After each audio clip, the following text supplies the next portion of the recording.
Sir, आपके मुख्यालय से एक आदेश जारी हुआ है कलेक्टर के लिए कि जो भी ग्वालियर जिले में किराए से रह रहे हैं, दुकानदार हो चाहे सरकारी कर्मचारी हो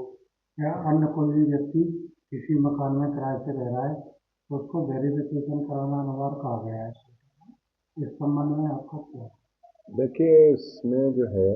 163 बीएनएसएस के तहत जिला दंडाधिकारी अधिकृत होते हैं और उनके द्वारा निषेधाज्ञा जारी की है और ये एक्सपेक्ट किया गया है कि यदि कोई मकान मालिक या किसी प्रतिष्ठान का मालिक, मकान मालिक नेचुरली जो है वो किराएदार रखेगा और प्रतिष्ठान का मालिक है वो हेल्पर्स रखेगा। तो इस विषय में उससे ये एक्सपेक्ट किया गया है कि वो रखने के लगभग 15 दिन पूर्व कुछ ऐसे दस्तावेज एकत्रित करें जो इस बात का प्रमाण रहें कि जिस व्यक्ति को रखने जा रहे हैं उनके विषय में हम थानों के माध्यम से उचित तस्दीक करा सकते हैं कि वो सही चरित्र के हैं कि नहीं और सही लोग हैं कि नहीं। तो इसमें नेचुरली जैसे वोटर कार्ड हुआ, आधार कार्ड हुआ और अन्य प्रकार के दस्तावेज हमको सहायता देते हैं, किसी भी थाना प्रभारी को सहायता देते हैं कि अगर कोई मकान मालिक या किसी शॉप का ओनर उनको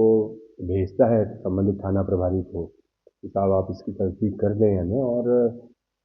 ये कागज़ प्रोड्यूस किए हैं कि ये सही व्यक्ति है कि नहीं। नेचुरली उस व्यक्ति की तस्दीक ये की जा सकती है कि कोई इस प्रकार का व्यक्ति तो नहीं है जिसके कि आपराधिक रिकॉर्ड हो या कोई ऐसा व्यक्ति है जो कि बाहर के किसी क्षेत्र से आकर आपराधिक प्रवृत्ति का होकर यहाँ बस रहा हो।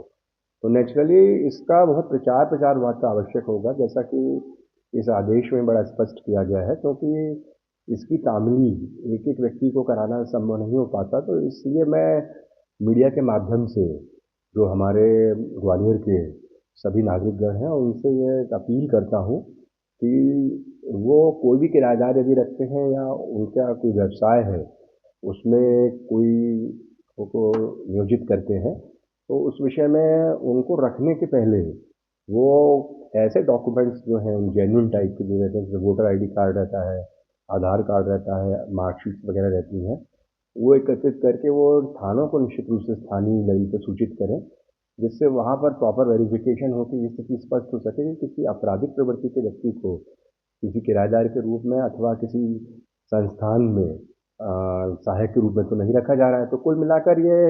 एक बहुत ही अच्छी प्रक्रिया है जिसके माध्यम से इस प्रकार के जो व्यक्ति रहते हैं जिनका आपराधिक रिकॉर्ड हो सकता है या जो अनाधिकृत रूप से